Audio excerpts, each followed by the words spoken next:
Continuando nossa videoaula, perceba que isso daqui é uma fração irredutível. O que é na realidade uma fração irredutível? É uma fração que a gente não consegue simplificar, tá bom? Vamos aqui agora a outro exemplo prático que a gente pode ter para a resolução de questões desse tipo, que é a seguinte. Toda vez que eu opero uma fração, na realidade eu também posso estar operando números decimais, tá? Então aqui, ó, vamos lembrar, opa, deu uma travadinha. A gente tem aqui os nossos decimais. O que é um decimal na realidade? Decimal é o resultado da divisão de um numerador por um denominador. Por exemplo, nós sabemos que meio também pode ser representado como 0,5, tá? Mas Yuri, qual a diferença na hora que eu for operar? A diferença, pessoal, é a seguinte, que quando eu for realizar esse tipo de operação, eu preciso primeiro transformar esta operação em fração, ou eu posso resolver direto já na forma de decimal e em seguida transformar ele no decimal. Como é que eu transformo um número decimal em uma fração? Bem, este caso aqui, a gente já tem a resposta aqui do lado. Mas óbvio e claro que a gente vai ficar curioso para poder descobrir como eu vou transformar isso daqui em uma fração. Tá, o processo é bem simples. Se liga. A gente tem aqui o nosso 0,5, tá bom? Esse 0,5, a gente vai transformar ele da seguinte forma. Nós vamos olhar a quantidade de casas que tem após a vírgula. Tá vendo? Eu tenho uma casa. Vou escrever esse número. Vamos colocar ele aqui, ó, 0,5. Perceba que eu escrevi o número direto, sem se preocupar. E para cada casa que eu tenho após a vírgula, eu vou acrescentar um número 0. Ou seja, 0,5 é a mesma coisa que 5 sobre 10.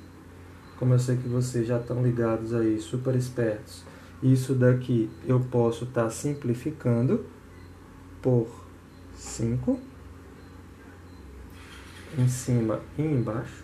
Então a gente vai ter aqui na realidade 1 sobre 2. Perceba que a gente chegou exatamente na nossa fração. Bem, para ver que se ficou realmente claro, vamos a mais um exemplo aqui. Eu tenho aqui agora,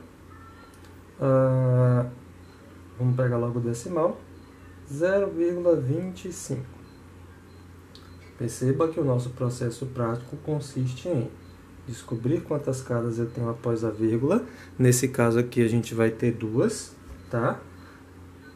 Vamos escrever isso aqui, ó, 25 sobre 100. Ah, Yuri, aqui agora você não botou o 0. Vai fazer diferença? Não, porque 0 à esquerda não vale nada. Então aqui agora, ó, a gente vai simplificar esse número. Como eu sei que vocês são super sabidos, eu vou simplificar ele primeiro por 5 também. Então, ó, por 5.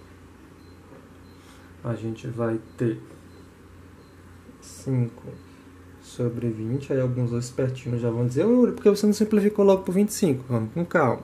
E aqui agora eu simplifico por 5 novamente. Então, ó.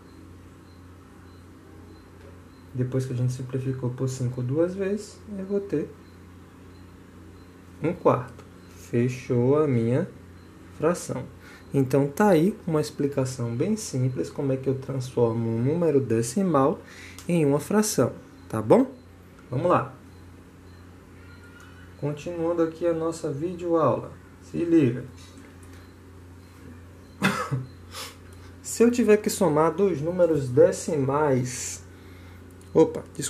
Se eu tiver que somar dois números da seguinte forma. Por exemplo, eu tenho lá 2/1/3. Ficou feio, né? Vou botar esse aqui. 2/1/3 menos 3. a gente tem duas coisas aí a fazer primeiro. Primeiro, a gente está vendo aqui que isso daqui é um número misto. Então, primeiro a gente vai resolver ele. Como é que resolve o número misto mesmo? A gente viu na última aula que eu vou pegar este valor, multiplicar o resultado e vou somar. Então, 3 vezes 2, 6, mais 1, 7. Então, vai ficar 7 sobre 3, menos 3. Aí, Yuri, aqui agora eu vou pegar e vou fazer assim, 7 menos 3, 4 sobre 3. Epa, não vou fazer isso. Lembre-se que aqui embaixo eu tenho o número 1. Se eu tenho o número 1, aí eu consigo tirar o MMC. O MMC de 3 e de 1 dá 3. Então, 3 dividido por 3 dá 1 vezes 7, 7. 3 dividido por 1 dá 3 vezes 3, 9. Olha aqui agora uma coisa importantíssima para a gente prestar atenção. Se eu tenho dois números, um positivo, porque não tem sinal, e um negativo, quem é o maior absoluto aí? Lembrando que valor absoluto é a mesma coisa que módulo, ou seja, quem tem o maior módulo, nesse caso aí é o 9, então a gente vai conservar o sinal dele, e 7 menos 9 vai dar 2 terços. Beleza? Tá aí mais uma explicação. Agora vamos mandar brasa nos exercícios e qualquer dúvida, estamos aí, beleza? Valeu, galera! Lembrando que esses planozinhos de aula vão estar disponíveis para vocês.